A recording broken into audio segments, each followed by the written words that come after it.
And this will be performed by Tom Bainen and Katie Fox. Okay, feel free to come down. Our voices aren't quite that strong. So we've got a little poem. I would say little. It's Try along. Please make sure you're comfortable. and it's called The Essence of Senescence. Yeah, we tried really hard. Thanks for having us here tonight. And giving us the chance to write. A story, a fable, that's close to our hearts. Of course, we're talking about these old farts.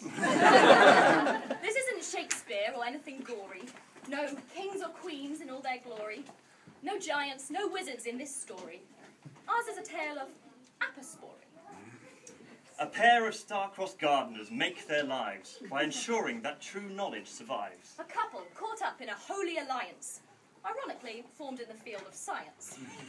As with everything, it starts with a seed that needs soil from which to feed. For Vicky, this came from a botanical ancestor whose love of ferns would later test her. Jim lived on a farm. But all that fresh air clearly did him no harm.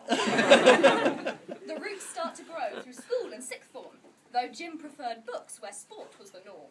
And despite all of Granny's ballet advances, in learning, Vicky found that her mind dances. At university, their seeds start to sprout. They learnt what it's like living without home cooking, home washing, money to spend. No doubt they just went to the pub in the end. Biology at Birmingham was where Vicky found passion for science, for plants, in questionable fashion. In the 70s! I love what you're wearing tonight.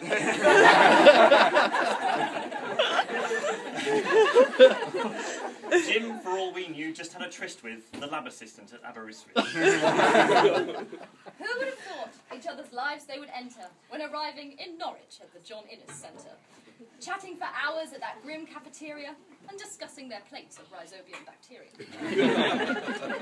She taught him to drive, but despite all the fumes, they stuck to each other like nodules on legumes. In each other's company, they both felt at ease. Oh, and how could we forget? They got PhDs. Moving to Brighton, not done with education, they found themselves fixated on nitrogen fixation. A canon of scientists. Is marriage in the ranks? To find out, they studied Morrow and Franks. Both Vicky and Jim couldn't stay out of the press. Jim's Brighton gaze scene. But let's not dive Take it up with lead author Buchanan Wollaston if you want to know how Klebsiella pneumoniae regulates the expression of its nif. At the point where they both had enough of the sea, Vicky bought flights to the land of the free. Although you may consider this move irrational, who could turn down a job at Biotechnica International? Vicky got aggro from bacterium, which was driving her potty, while Jim worked on symbiotic microbe rhizobium melanotti. America, the place where your dreams all come true. They followed the Red Sox and had a couple of great kids too. However, like the Wall Street crash, jobs weren't so abundant, which resulted in both of them being made redundant. But back home in a meeting, Vicky was sly and bagged them both jobs in the village of Wye.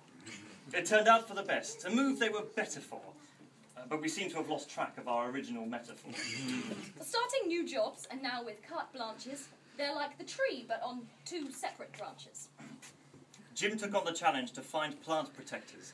In this arms race, he became the deflector of effectors. Against all those pathogens, he tried to adopt this when working with Hyaloperonospora arabidopsis. Then he linked up with a man of repute. Of course, we're discussing the great Ian Crute. Not a fruit of a crute, but a brute of a crute. Together they battled from flower to root. The battle was tough, so Jim sought out more spies. He scoured the planet for effective allies. Paul Birch from Dundee, who was brought into the fight to save the potatoes from the plight of the blight. With his team, disease suffered the wrath of men when they found all the effectors in the pathogen. So nothing he did could be called low-key when working as part of Genome Me. Vicky branched out and moved into care, well, stopping old plants from losing their hair. Aiming to find a cure or a pill for when leaves have their fill of their chlorophyll. She became an expert in how the life of plants tapers by studying senescence in brassica napers. We have to apologise. We're just a pair of actors. That's not much we can say about transcription factors.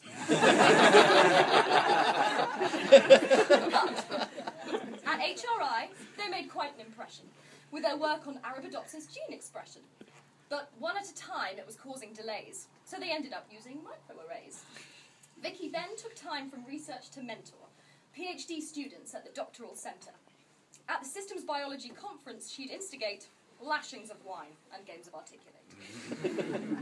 And this is the time where our canopy unites, and Jim joins Vicky in mathematical fights. Learning new language, perturbation and noise, and explaining how research takes patience and poise. Consulting a plant to find out what stressed her, they travelled the world while working on Presta. Got to fly to Australia for free. Oh look, we'll be just in time for the first Grand Prix.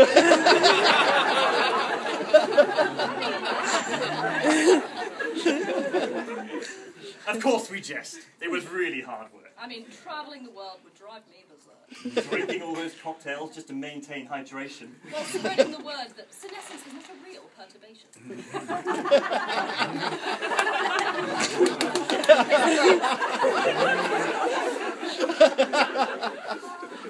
The holidays started to merge into one, and it soon dawned upon them that this was more fun. Having passed to others the knowledge they acquired, it was time for a rest, and now they're retired. So here we are to celebrate all this, and for once in our lives, we're not taking the piss. When we say Jim and Vicky are an incredible pair, and have filled their careers with both passion and care. You've affected the lives of all here tonight, but your work is a legacy, and the future is bright. Though you've worked with people from Brighton to Perth, the work that you've done will affect everyone on Earth. So we think it's time you take a break. Stop answering emails. You're tired, for God's sake. Take that caravan, the car. Hey, why not go the whole hog? Dad, isn't it time that you've got a new dog? And now, a mighty oak stands in the forest of science, a perfect example of natural alliance. Its rings map its journey, its life in its bough. It's by no means the end, just the story up to now. Sheltering those beneath in scientific adolescence, proudly it glows in eternal candescence. It will always be there, a knowledge, a presence, and that in itself is the essence of senescence.